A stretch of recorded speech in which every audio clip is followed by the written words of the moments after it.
প্রিয় পঞ্চম শ্রেণীর ছাত্রছাত্রীরা, দেখো 2025 সালে তোমাদের পরিবেশ বিজ্ঞানে যে 50 নম্বরের ফাইনাল পরীক্ষার প্রশ্নপত্র, সেই প্রশ্নপত্রটা আমি তোমাদের দেখাচ্ছি। দেখো এখানে তোমাদের টোটাল পরীক্ষা হচ্ছে 50 নাম্বার থাকবে এবং সময় থাকবে 1 ঘন্টা 30 মিনিট।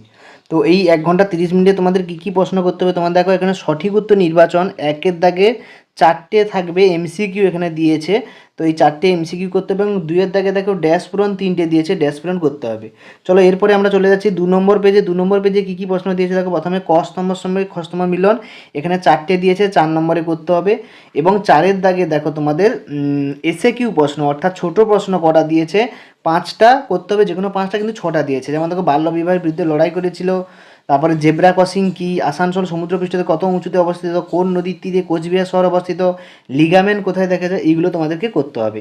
এছাড়াও তোমাদের দেখো তারপরে পেজে আমরা 3 নম্বর পেজে চলে আসি। 3 নম্বর পেজে কী কী প্রশ্ন দিয়েছে, প্রথমে দেখো মেলানিন কি, এর গুরুত্ব, পাহাড়ের পলিথিন প্লাস্টিকের ফেলা উচিত নয় কেন, পশ্চিমবঙ্গের মালভূমি অঞ্চল কোথায় দেখা যায়, এই অঞ্চলে কী কী গাছ দেখা যায়, কয়লা পুড়িয়ে ছাই হয় কেন, বন থেকে কী কী পাই, পানসি কী এবং ধূমকেতু কী, তার সম্পর্কে তোমাদেরকে বলতে হবে।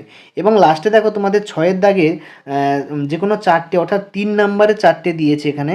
আয়লা সুনামি কি, দুটি প্রাকৃতিক বিপর্যয়ের কী ধরনের ক্ষতি করে, এই প্রাকৃতিক বিপর্যয়গুলি কী ধরনের ক্ষতি করে, মুখ্য জ্বর গৌণ জ্বরের মূল কারণ, ভরা কটাল মনা কটালের পার্থক্য, যক্ষা কলেরা রোগের লক্ষণ এবং কারণ উল্লেখ করো এবং ওআরএস কীভাবে তৈরি করবে। ঠিক আছে, এখানে দিয়েছে বক্সা জয়ন্তী পাহাড় গরুমারা কোন কোন প্রাণী দেখা যায় এবং সুন্দরবনে বনে ম্যানগ্রোভ অরণ্যের বৈশিষ্ট্য। এছাড়াও তোমাদের 7-এর দাগে দেখতে পাচ্ছ, তোমাদের 7-এর দাগের 5 নম্বরের 2টো প্রশ্ন দিয়েছে, 2টো করতে হবে, দিয়েছে 4টে প্রশ্ন।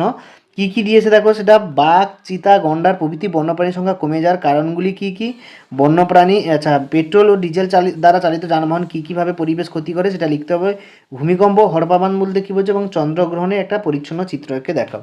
তো এই হচ্ছে তোমাদের বিজ্ঞানের প্রশ্নপত্র। এর সম্পূর্ণ উত্তরটা লং ভিডিওতে দেওয়া আছে, তো তোমরা লং ভিডিও দেখলে ওখান থেকেই তোমরা উত্তরটা পেয়ে যাবে। তো এরকম সমস্ত ক্লাসে প্রশ্নপত্রগুলো পাওয়ার জন্য চ্যানেলটিকে সাবস্ক্রাইব করো, লাইক করো, শেয়ার করো বন্ধুদেরকে। কোনো সমস্যা থাকলে কমেন্টে জানাও। দেখা হচ্ছে পরের ভিডিওতে, পরে প্রশ্নপত্র নিয়ে আলোচনা করবো।